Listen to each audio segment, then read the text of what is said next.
আবহাওয়ার খবর জানাবো। বঙ্গোপসাগরে লঘুচাপের কারণে কক্সবাজার সমুদ্র বন্দরকে ৩ নম্বর সতর্কতা সংকেত দেখিয়ে যেতে বলেছে আবহাওয়া অধিদপ্তর। পরবর্তী নির্দেশ না দেওয়া পর্যন্ত মাছ ধরার ট্রলারগুলোকে উপকূলের কাছাকাছি অবস্থান করতে বলা হয়েছে। বিস্তারিত জানাতে যুক্ত হচ্ছেন কক্সবাজার প্রতিনিধি অর্পণ বড়ুয়া। অর্পণ বড়ুয়া, সেখানকার অবস্থা আমাদেরকে জানান।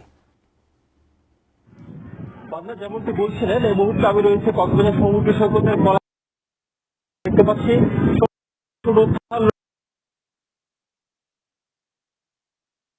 সমুদ্র উপকূলকে আপনি নিশ্চয় জানেন বঙ্গোপসাগরে এখন লঘুচাপের কারণে ৩ নম্বর সতর্কতা সংকেত বা লঘুচাপ তৈরি হয়েছে। সেই লঘুচাপের প্রভাবে কক্সবাজার সমুদ্র সৈকতে কিছুক্ষণ পরপর আসলে মেঘলা বা কখনো রৌদ্রোজ্জ্বল পরিবেশ, কখনো মেঘাচ্ছন্ন পরিবেশ, আবার কখনো কখনো রোদ বৃষ্টির খেলা কিন্তু আমরা দেখতে পাচ্ছি। এমন পরিস্থিতিতেও কিন্তু পর্যটকরা কক্সবাজার সমুদ্র সৈকতে আসছেন ভ্রমণের জন্য, এখানে আনন্দ উদযাপন করছেন।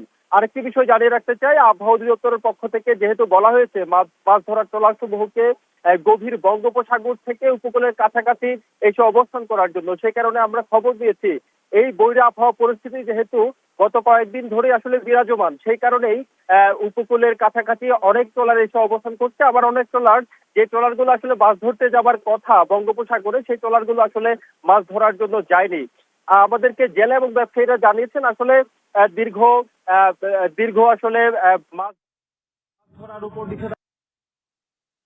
অর্থাৎ 11 জুন আসলে উন্মুক্ত করে দেওয়া হয় বঙ্গোপসাগর। এরপর থেকে আসলে বৈরী আবহাওয়ার কারণে তারা স্বাচ্ছন্দ্যে আসলে মাছ ধরতে পারছেন না, যার কারণে অনেক ট্রলার সাগরে গেলেও সেই ট্রলারগুলো আসলে উপকূলের কাছাকাছি অবস্থান করছে বৈরী আবহাওয়ার কারণে। আবার অনেক ট্রলার আসলে এখনো পর্যন্ত সাগরে মাছ ধরার জন্য যেতে পারেনি। আমি কক্সবাজার সমুদ্র সৈকতের কলাতলি পয়েন্টে থাকবো। সুগন্ধা পয়েন্ট এবং Kolatoli point, 3 point, Laboni point সহ সবকটি পয়েন্ট কিন্তু ঘুরে দেখেছি। সবকটি পয়েন্টে আমরা পর্যটকদের উপস্থিতি দেখতে পাচ্ছি। এই রুদ্রোজ্জ্বল কখনো মেঘাচ্ছন্ন পরিবেশে পর্যটকরা আসলে অন্যরকম বিনোদন উপভোগ করছেন বলে তারা আমাদেরকে জানিয়েছেন। বাংলা এটুকুই ছিল এখান থেকে সবশেষ।